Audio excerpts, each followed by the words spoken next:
안녕하세요, 티비잉입니다. 지난 재벌집 막내 아들 11회에서는 진양철과 도준의 교통사고가 단순 사고가 아닌 누군가 이들을 노리고 벌인 계획 범행이었음이 드러났는데요. 범인이 순양금융지주 설립을 반대하는 순양가 3남매 중 한 명일 거라 확신하는 진양철은 범인을 알아내기 위해 자신이 코마 상태에 빠졌다고 거짓 정보를 흘리고, 도준은 범인이 대가로 미술품 화조도를 받은 사실을 알게 됩니다. 정황상 교통사고를 사주한 이가 진성준으로 좁혀지고, 이 사실에 충격받은 듯 진양철이 갑자기 이상 행동을 보이며 도준을 알아보지 못하는 장면에서 진원에는 끝이 났는데요. 과연 사건의 진범이 누구인지, 진양철의 바람대로 이 사회는 무사히 열릴 수 있을지 지금부터 재벌집 막내 아들 12회 리뷰 시작합니다.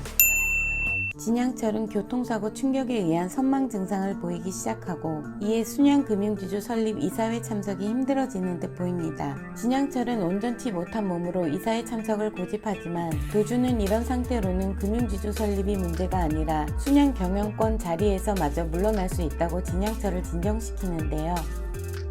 상황상 불리한 입장에 놓이게 된 도준은 진성준을 찾아가 진양철이 코마 상태가 아니고 교통사고로 위장한 살인교사 진범을 찾기 위해 덫을 놓은 것이라 밝힙니다. 금융지주 설립을 반대하는 인물이 범인일 것이고, 내일 진양철이 이사회를 지켜볼 테니 어떤 선택을 해야 하는지 잘 생각해보라고 대놓고 이야기하며 전면전에 승부수를 거는데요. 결국 도준의 뜻대로 진성준은 순양금융지주 설립에 찬성표를 던지고 설립 안건은 가결되지만, 진성준은 사장 후보로 나선 도준과 이양재 외에 자신의 아버지인 진영기를 사장 후보로 추천하며 상황을 반전시킵니다. 도준의 사장 선임이 무산될 뻔한 순간 이사회장의 진양철 회장이 멀쩡해 보이는 모습으로 나타나고, 도준은 이사회 만장일치로 사장으로 선출되는데요. 진양철은 생명이 위험할 수도 있는 상황임에도 이 2시간을 위해 약물을 투여받고 이사회에 참석한 것이었습니다. 하지만 진양철은 엘리베이터 안에서 바지에 실례를 하는 등 상태가 더욱 악화되어 가는 모습을 보이는데요.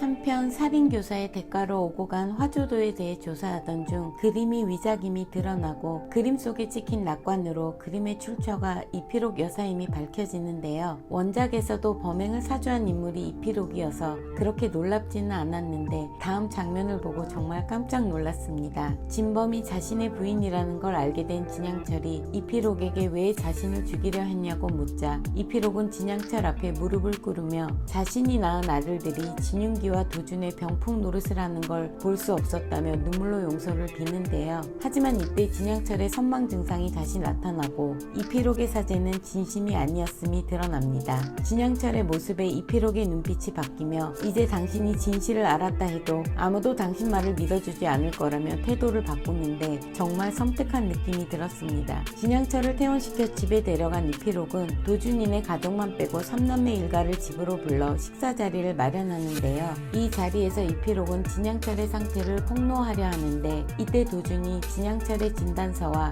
그녀가 사고를 사주한 범인이라는 증거물을 들고 나타납니다. 이피록은 도준이 자신이 한 짓을 알고 있다는 사실을 눈치채고 가족들에게 진양철이 교통사고 후유증 없이 건강하다고 말을 바꾸는데요.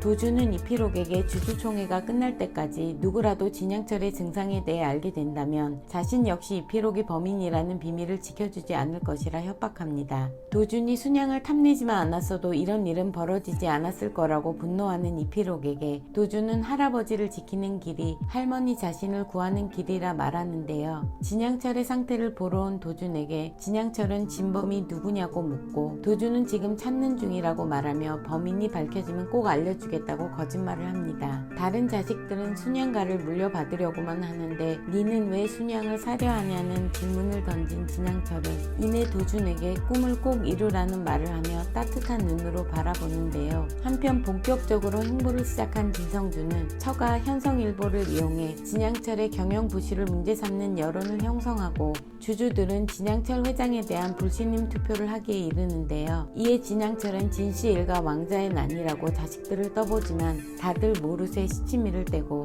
사실 이는 모두 진양철에 대한 반기를 들기보다 도준을 끌어내리기 위한 계략이었습니다. 마지막 장면에서는 도준이 주주총회가 6월인 걸 알고 잠시 생각에 빠지다 2002년 월드컵을 떠올리는 장면에서 12회는 끝이 나는데요. 갈수록 치열해져가는 경영권 다툼에서 도준이 이번에는 어떻게 난관을 헤쳐나갈 수 있을지 매회마다 긴장감을 놓을 수가 없습니다. 오늘은 재벌집 막내 아들 12회 리뷰였는데요. 끝까지 시청해주셔서 감사드리고 저는 13화 리뷰로 다시 돌아오겠습니다. TVN 구독, 좋아요 부탁드립니다. 감사합니다.